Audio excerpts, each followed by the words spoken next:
सुदामा। कन्हैया जैसा करुणा का सागर और कौन हो सकता है। अभी लोग मित्रता को अलग अलग कसौटी पर रखते हैं।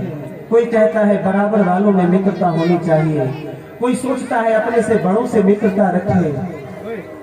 बहुत कम लोग ऐसे हैं जो जिससे मित्रता जुड़ गई तो फिर उसको हमारे कन्हैया जैसे निभाते हैं।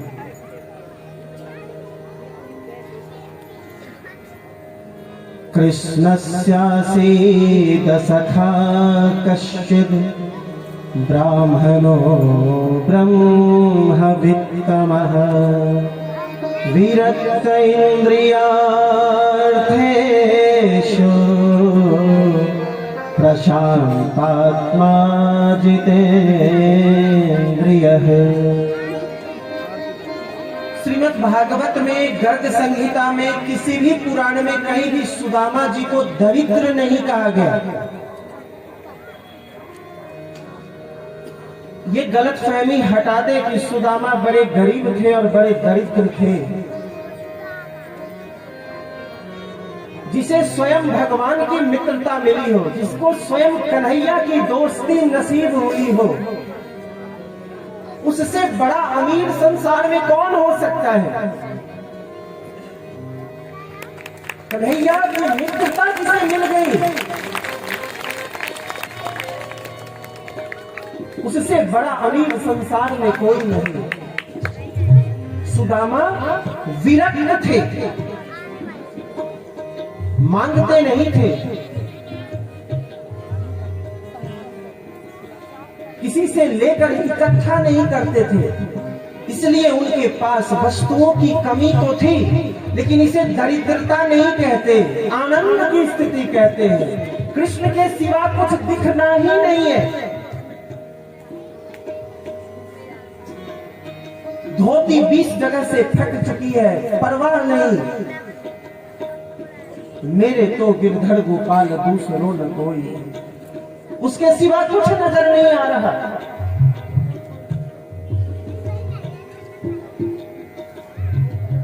कन्हैया उसका सामर्थ्य, जिसके जीवन का सामर्थ्य बन जाए, वो व्यक्ति कभी गरीब कैसे हो सकता है।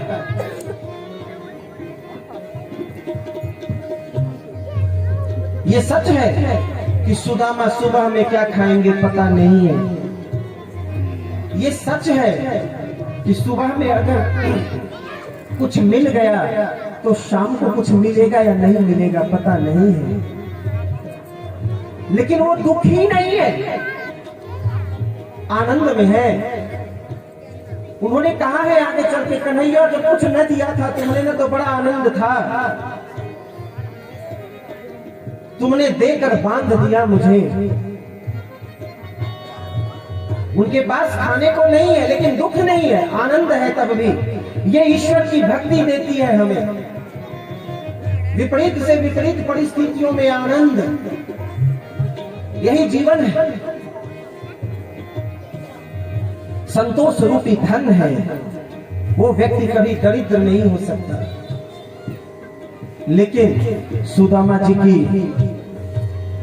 अर्धांगिनी है, सुशीला नाम है उनका। क्या नाम है?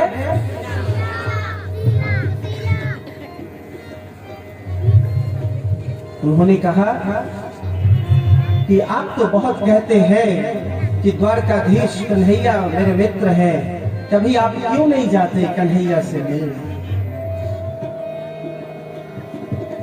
आपके बचपन के सखा है वो, आपके बचपन के मित्र हैं वो, कभी उनके पास जाते, उनसे मिलते। सुदामा के नेत्र सजल हो गए, अपनी पत्नी से बोलते हैं, देवी तुमने कितनी पुरानी बातें याद दिला दी मुझे। लेकिन वो एक जमाना था जब हम संग पढ़ते थे, संग रहते थे। आज वो द्वारका का राजा है।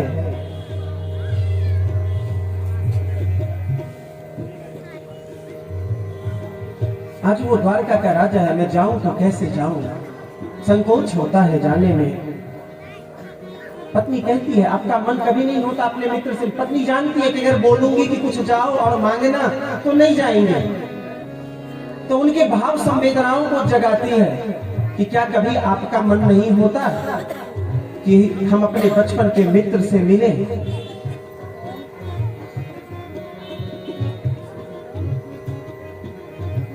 सुदामा ने कहा कि ऐसा कौन होगा जो कृष्ण जैसा मित्र पाकर उससे मिलने की इच्छा न करे, लेकिन खाली हाथ कैसे जाऊं, क्या लेकर जाऊं। अब वो अकेला नहीं है, उसके विवाह हो गए हैं, उसके बाल गोपाल भी हैं, मैं खाली हाथ कैसे जाऊं उसके पास। अब देखिए यहाँ स्त्रियां कितनी घर परिवार को संभालने में चतुर होती है। ये बुराई बात नहीं है, ये बुरी बात नहीं है। घर को घर तो स्त्रियां ही बनाती हैं। उन्होंने क्या किया, 5 घर से चावल मांगे, एक घर से नहीं। अगर कोई, सुदामा का सम्मान इतना था, जीवन में कभी किसी से कुछ मांगा नहीं था। अगर वो कहते कि मैं कन्हैया से मिलने जा रहा हूं तो गांव वाले उनको बोरे में भर के दे देते, लेकिन नहीं, कहा नहीं। उनकी अर्धांगिनी बड़ी निपुण थी, उन्होंने 5 घर से चावल मांगे। कहीं से टूटा हुआ चावल मिलेगा, कहीं से कुछ लंबे चावल मिलेंगे, ताकि कन्हैया जब देखे तो उन्हें समझ में आए कि ये चावल अलग अलग घर से मांगे गए हैं।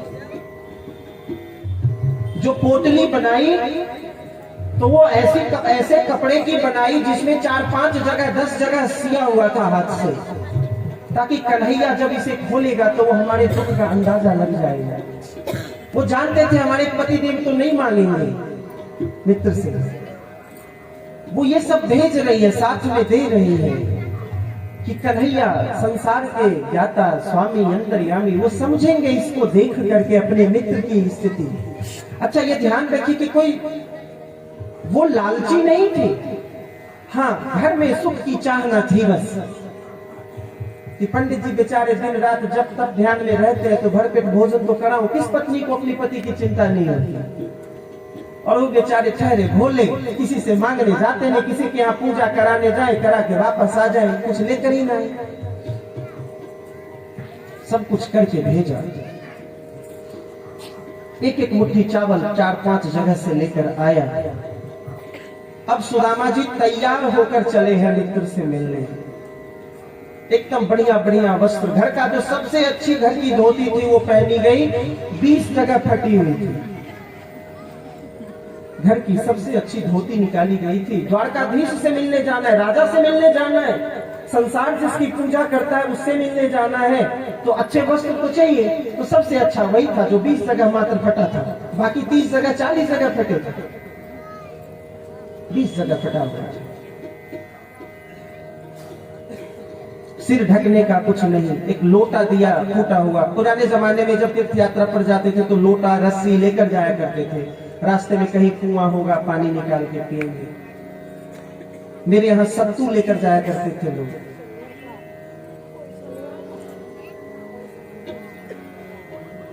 और पैरों में बिवाइया फटी हुई है, और मोटे तो सुदामा जी इतने हृष्ट पुष्ट हैं कि एक एक हड्डी गिन ले आप।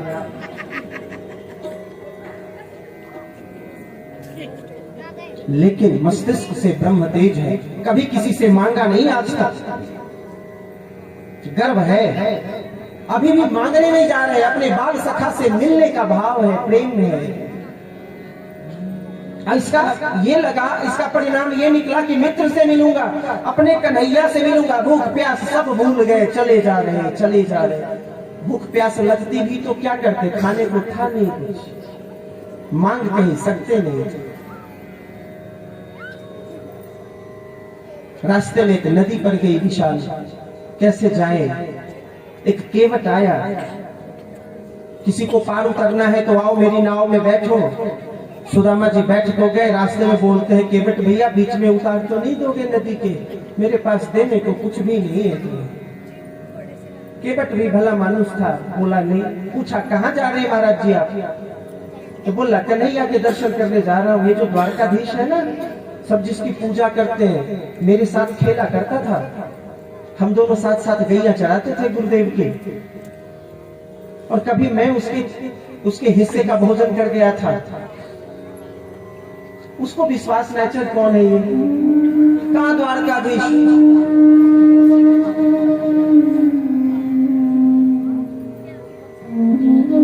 लेकिन वो कोई केवट नहीं है, कन्हैया स्वयं आए हैं अपने मित्र को अपने पास बुलाने, पार उतारने। केवट बनकर, मल्लाह बनकर कन्हैया स्वयं आए हैं।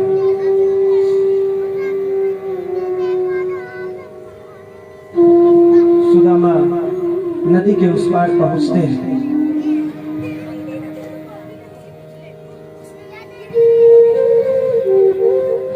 थके हारे हैं, रास्ते में चलते एक व्यक्ति से पूछा, भैया द्वारका कितनी दूर बची है? अब मुझे मेरे मित्र से मिलना है, कितनी दूर बची है? उस व्यक्ति ने कहा कि पंडित जी ज्यादा दूर तो नहीं है, लेकिन आपकी हालत देखकर लगता नहीं आप वहां तक पहुंच भी पाएंगे।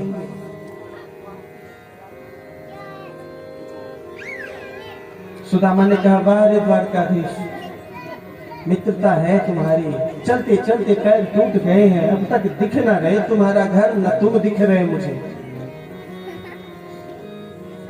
वो मनी मन कहते हैं, अरे गोविंद मुझे कुछ नहीं चाहिए, केवल तुमसे मिलना है, बुला ले जल्दी, थक गया बहुत। कहते कहते सो जाते हैं नदी के किनारे। नींद लग गई और जैसे ही नींद खुली तो वो द्वारका में थे। द्वारका में सड़क के किनारे, एक राजमार्ग के किनारे लेटे हुए। नींद खुली, चारों ओर जय श्री कृष्ण की आवाज आ रही है। बड़ी सुंदर नगरी है, सामने बड़ी बड़ी बिल्डिंगें दिख रही है, बड़े बड़े राजमहल दिख रहे हैं। लोगों से पूछते पूछते, अच्छा सुनो, कान्हा का घर कहाँ है? तो बोले, कौन कान्हा? अब कान्हा तो कृष्ण बन गए द्वारकाधीश, अब नए उम्र के बच्चे क्या जाने का नहीं कान्हा किसका नाम है। महाराज जी कोई कान्हा वाना नहीं रहता यहाँ। अरे रहता है, द्वारकाधीश है वो। अच्छा वो कान्हा? भेजा महल दियो। द्वारपाल के पास पहुंचते हैं और भगवान के द्वारपाल को भी देखिए। भगवान के यहाँ तो नियमित उनसे मिलने ऐसे ही लोग, तो साधु संत सन्यासी अमीर गरीब, उनके यहाँ कोई भेदभाव नहीं। ऐसा नहीं कि किसी द्वारपाल ने झिड़क दिया हो, डांट दिया हो, ना, बिल्कुल नहीं। वो तो भगवान का दरबार है, वहां अमीरी क्या और गरीबी क्या, वहां नए वस्त्र और फटी धोती में कोई अंतर नहीं। द्वारपाल ने बड़ी विनम्रता से प्रणाम किया, पूछा, पंडित जी महाराज कहां से आए? उन्होंने कहा कि देखो, इस घर के अंदर जो रहता है ना कन्हैया, मैं उसका मित्र हूं। द्वारपालों को पता है हमारे प्रभु तो ऐसे ही है, इनके मित्र तो होते ही इसी तरह के हैं। आज का कोई बड़ा आदमी हो, दरवाजे पर कोई आ जाए फटे हाल, तो पहचानने से इनकार कर देता है। वो तो कन्हैया का दरबार है, वहां अमीरी और गरीबी में कोई फर्क नहीं है।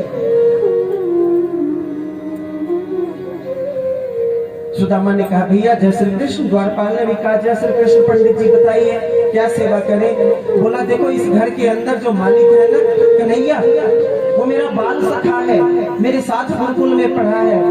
उससे जाकर इतना निवेदन कर दो कि आपका एक मित्र सुदामा आया है, जो केवल आपसे मिलना चाहता है, कुछ मांगेगा नहीं।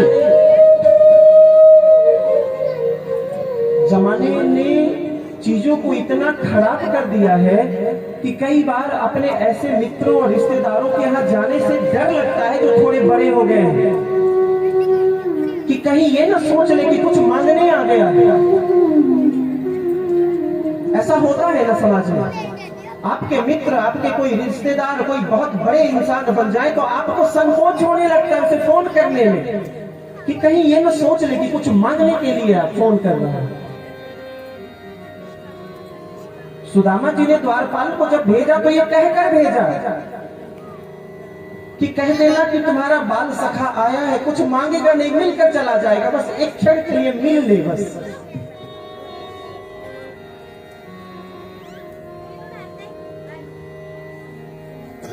ब्राह्मण द्वारपाल ने कहा कि देखिए हमारे प्रभु तो ऐसे ही हैं, यहाँ किसी को भी आने की मनाही नहीं है, हर कोई आ सकता है, कोई दिक्कत की बात नहीं है।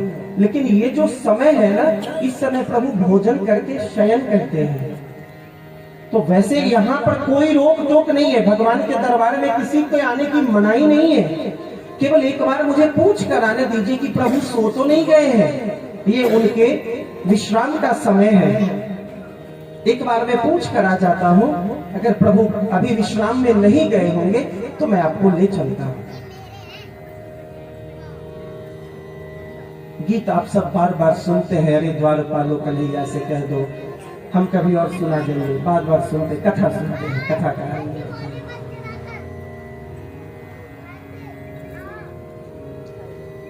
कभी ये मत समझना कथाओं में, अलग अलग प्रसंगों में, कि किसी ने सुदामा जी को झिड़का होना, भगवान का दरबार है, वो जो दरबार है ना वो भी भगवान के हैं। वहां अमीर गरीब सब बराबर आते, किसी ने झिड़का नहीं, सबने ससम्मान बिठाया। बस महाराज जी शयन का समय न हुआ हो तो मैं बुला कर ले आता हूँ प्रभु को। गए, द्वारपाल अंदर गया। अंदर भगवान भोजन के बाद अपने आसन पर विराजित थे। क्षमा मांगते हुए कहता है, द्वारकाधीश हम द्वारपाल हैं, आपके इस विश्राम के समय में व्यवधान के लिए क्षमा मांगते हैं। प्रभु ने एक निवेदन आपसे करना है। प्रभु ने कहा हाँ कहिए। वो कहते हैं, शीश पगा न झगा तन पे, प्रभु जाने को आही बसो के ही ग्राम। धोती फटी सी लटी दुपट्टी, और उपाय उपासन की नहीं सामा। द्वार खरो द्विज दुर्बल रहो चकिसो वसुधा अभिराम। पूछत दीन दयाल को नाम, पूछत दीन दयाल को धाम। बतावत अपनो नाम सुदाम। प्रभु द्वार पर एक व्यक्ति आया है, शीश पगा न जगा, सिर पर कोई पगड़ी नहीं, कपड़े फटे, पैरों में खड़ाऊ नहीं, जूते नहीं, कुछ भी नहीं। आपका पता ढूंढते ढूंढते आया है। पूछत दीन दयाल को धाम, बतावत आपनो नाम सुदामा। और सुदामा जैसे ही बोला, प्रभु दौड़ पड़े।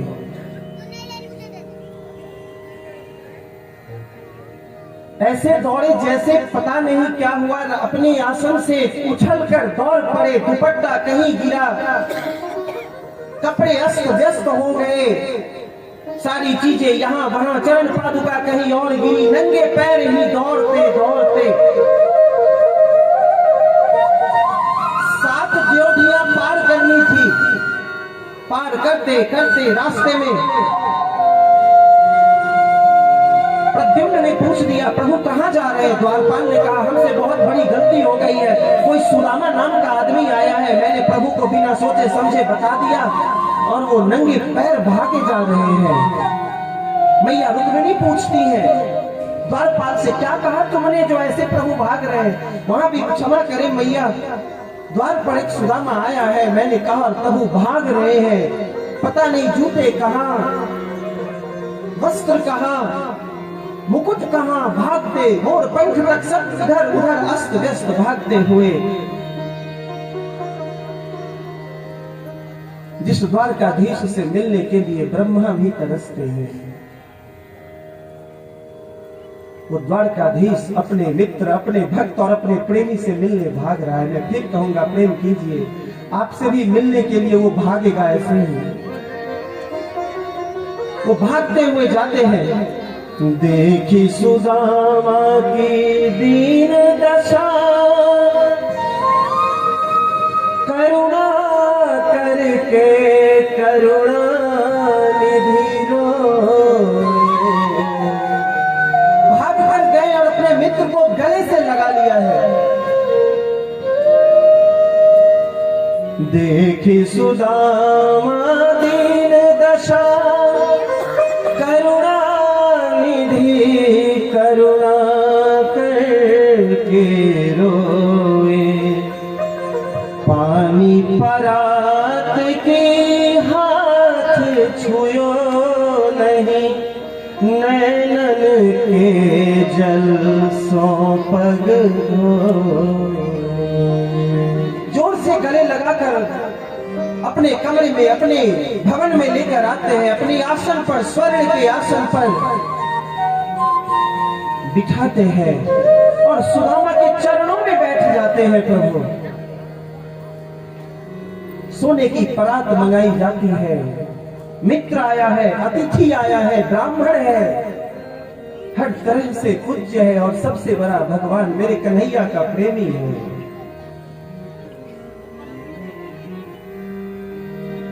और जितना जैसे जैसे कृष्ण रोते थे, सुदामा की रुलाई उतनी तेज होती जाती थी।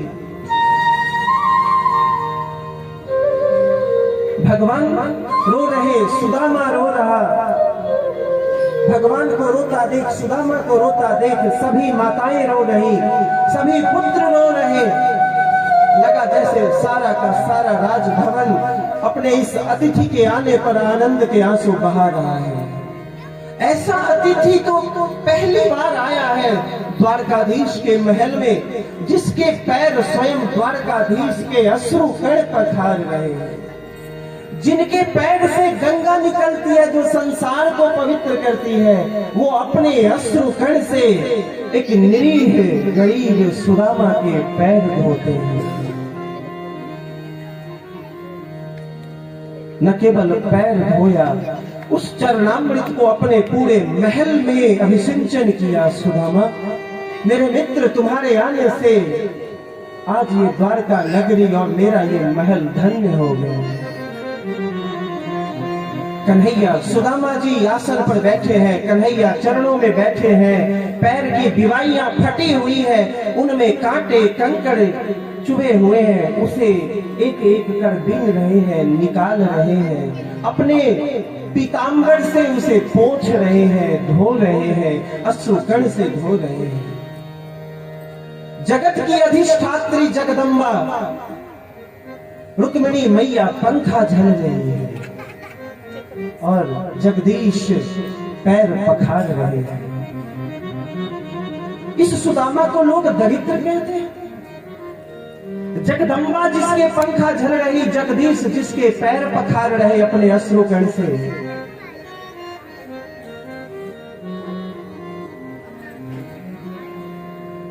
कन्हैया पैर पखारे। मित्र आया है, ऐसा अतिथि तो पहली बार आया है। 56 भोग बनाए गए। फिर से भोग लगाना है। ऐसा नहीं था कि सुदामा भूखे थे तो टूट पड़े भोजन देख करके। संकोच में है, कौन कौन सी चीज कैसे खाना है पता भी नहीं, किसका छिलका उतारना है, किसको छिलके समेत खाना है पता नहीं, कभी देखा नहीं जीवन में। सुदामा सरलता देखिए, कहते हैं अरे कान्हा, पकवान ज्यादा खाए से बुद्धि खराब हो जाती है। हमें तो 2 रोटी नमक के साथ सुबह शाम मिल जाए, उसी में आनंद है। कन्हैया ने पूछा पहले, सुदामा तुम ठीक तो हो, कैसे रहे?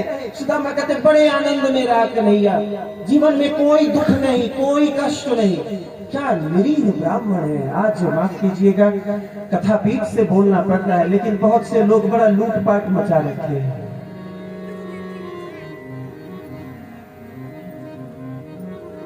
कन्हैया, ये पकवान की हमें क्या जरूरत? हमें तो वही पुराने वाले कन्हैया चाहिए, हम दोनों मिल बांट कर खाएंगे। कन्हैया ने कहा मिल बांट के खाना तो ठीक है, लेकिन खाना यही पड़ेगा। तो कन्हैया के लिए भी थाली आई, सुदामा जी के लिए भी आई। कन्हैया ने अपने हाथों से भोजन कराया, संग संग भोजन कराया। बचपन के मित्र होते हैं, मिलते हैं, आंखें भर आती है। अब एक एक करके सभी प्रणाम करने आ रहे हैं सुदामा को, सभी मैया आ रही है। भगवान की 16,108 आती है। पहले 8 मैया आई, एक एक करके आई, प्रणाम की। सुदामा बेचारे आश्चर्य में पड़े हैं, ये लाइन कब खत्म होगी। इशारे में कन्हैया से पूछते हैं सब कब हुआ। मित्र है, मित्रता भी तो है, ये इतने कब हुआ। इशारे भगवान ने इशारे में कहा बस एक ही दिन में, जब भौमासुर का संहार किया था, नरकासुर का संहार किया था।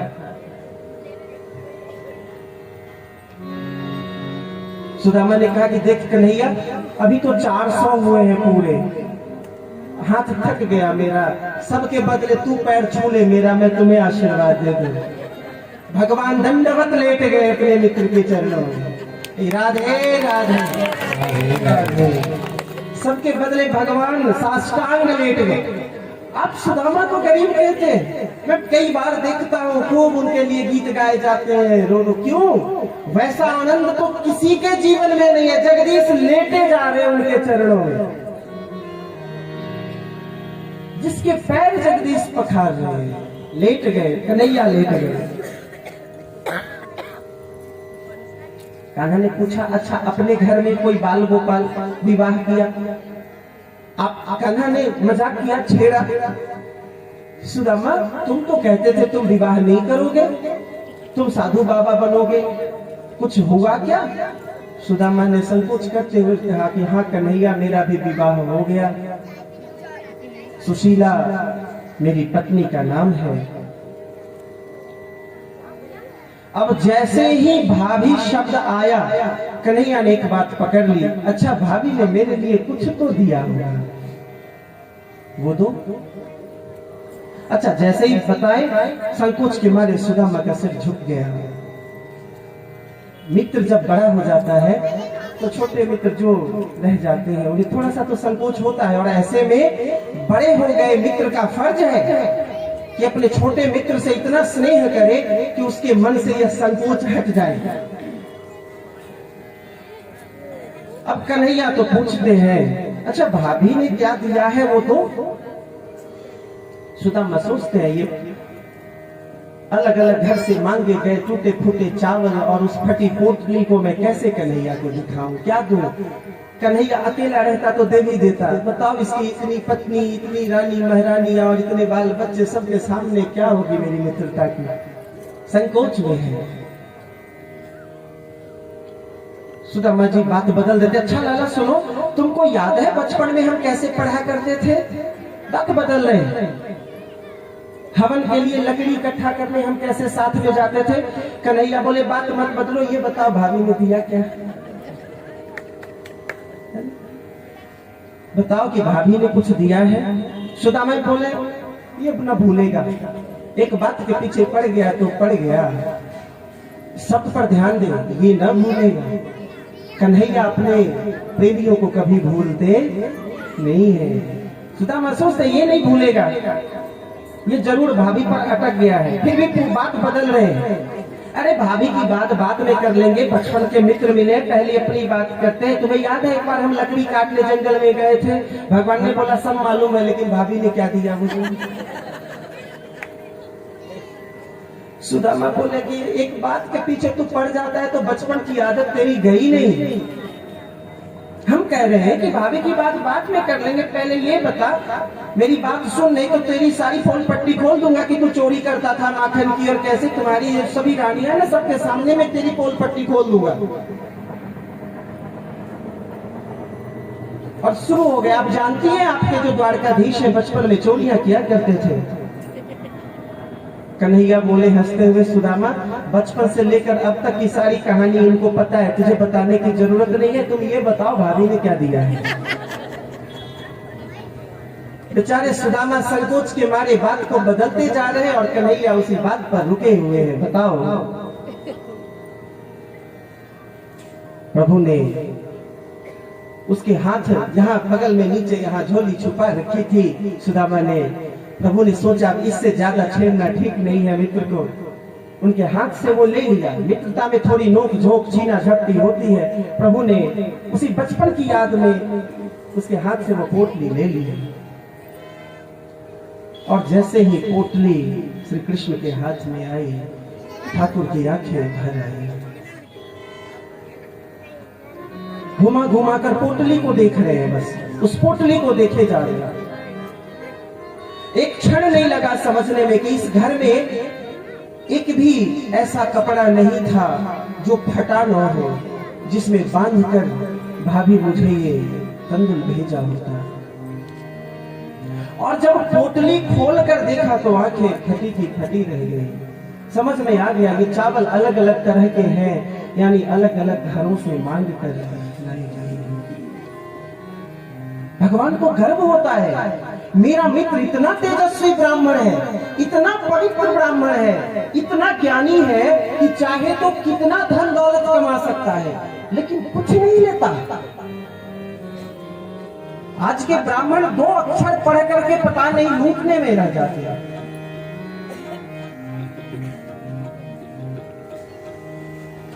सभी नहीं, मैं कुछ लोगों की बात कर रहा हूं। इतना तेजस्वी है मेरा मित्र, इतना त्यागी। प्रभु ने एक मुट्ठी निकाला और अपने मुंह में डाला। अनेन भागवत एक शब्द कहता है, अनेन स्वर्ग लोक की सारी संपत्ति का जितना सुख है सभी सुदामा को दिया। एक मुट्ठी में, दूसरी मुट्ठी मुख में डाला।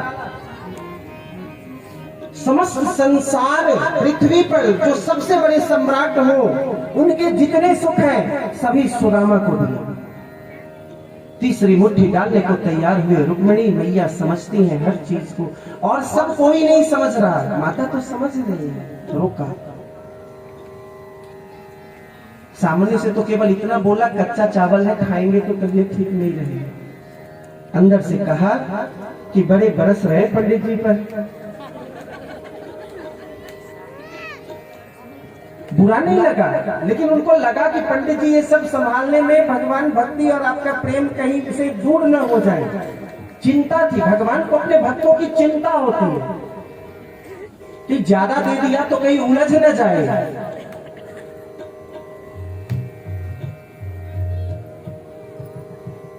खूब आव भगत हुई सुदामा की। कुछ दिन सुदामा द्वारका में रहे और कहे, कन्हैया अब घर की याद आ रही है, घर चलते हैं। सोने की द्वारका में रहे, सोने के महल में रहे सुदामा। मित्र से कभी अपने भाव भंगिमा शब्द से कभी महसूस नहीं होने दिया कि कुछ मांगने आया। ये मित्रता की कसौटी है। कुछ नहीं मांगा। और वो मित्र भी क्या जो मांगने से दे। वो मित्र भी कैसा कि कोई मित्र मुझसे मांगे तब दे। सुदामा लौट रहे हैं। कन्हैया ने भी कुछ नहीं कहा। कन्हैया जानते थे अभी दूंगा, मेरा मित्र इतना स्वाभिमानी है, कुछ लेगा नहीं। राधे राधे, राधे राधे। सुदामा वापस लौट रहे। सुदामा मंदिर देखी डरे, सुदामा मंदिर देखी डरे। चलते चलते लौटे जब जहां अपना गांव था, अपना घर था, वहां पहुंचते हैं। देखा जहां पर हमारी छोटी सी झोपड़ी हुआ करती थी, वहां कितना विशाल महल बना हुआ है।